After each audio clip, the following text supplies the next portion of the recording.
Yes, video editing on a potato PC is quite possible, and let's see how. Short answer, use proxies. Here I am in Premiere Pro. I'll just import the footage of my last video. Okay, so let's make a new timeline. Now this video is filmed in 4K. Even though it's 4K, this clip plays really well on my computer. But let's say the Premiere was like super laggy for you. What can you do? Proxy is a copy of your original video, but with a lower frame rate or bit rate or resolution or everything. The idea being that you can still use this footage even though it's worse quality, so that you can have better playback, so you can work faster and more comfortable. But when you export for the final video, you can use the original files. The easiest way to create proxies in Premiere is using the media encoder. Now if you don't have a media encoder, that's fine, you can still create proxies. Just skip to this time in the video and I'll show you how to do that. So in Premiere, to create proxies, we first need to find our footage, right click, proxy, create proxies. This panel opens up, we can choose the preset. Now the first line here is choosing the format. You can choose either between H.264 and QuickTime. Most people online will tell you to use the QuickTime format where the file size is a bit larger, but Premiere is supposed to have an easier time reading these files and working with these files. But for me personally, H.264 tends to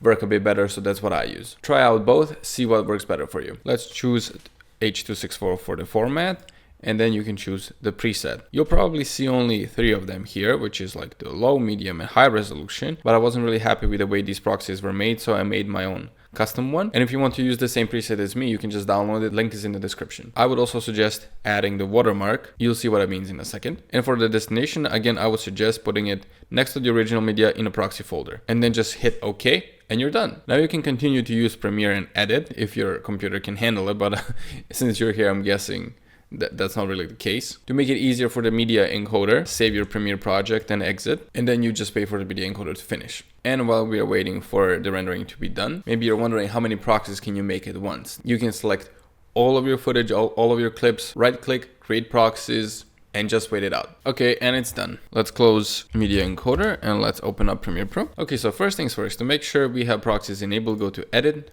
Preferences, Media, and then tick Enable Proxies. Press OK. Next up, in your program monitor, in case you don't have it, click the little plus icon and find this button, which is called Toggle Proxies. Drag it down, press OK.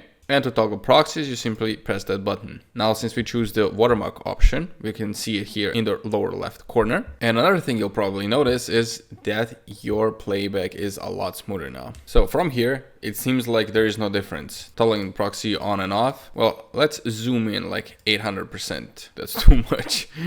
Maybe 200%. Somewhere where there's like enough light and detail, maybe in my beard right here. Let's toggle proxies on.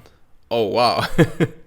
It just turns into a mess. Now, if you're worried that Premiere will use proxies to export your video, don't worry, Premiere is smart enough to know not to do that. Okay, so let's say you don't have media encoder. Can you still make proxies? First of all, let's unlink the proxy that's currently attached to my footage. Now you can see that even if I have proxies enabled, nothing really happens. Right click your footage and go export media. And for today's example, I'll just go more presets and I'll find the low adaptive bitrate. Press OK. Let's give it a location. I'll put proxy next to the original file name, hit export. Now back in Premiere Pro, right click your footage, go proxy, attach proxies. Find the file you just rendered, press OK, and there we go. Proxies without media encoder. And if you wanted to burn a watermark into your proxy this way, so you have an easier time knowing if you're working with proxies or not while you're editing, you can do this. Make a new sequence from your video, put a PNG over it, stick the PNG somewhere. I'll just put it down here. I'll set it to overlay for this example, lower the opacity a little bit, and now export like this, and then use that new video as the proxy file. And yeah, that's it. Take your potato PC, use proxies, make those edits.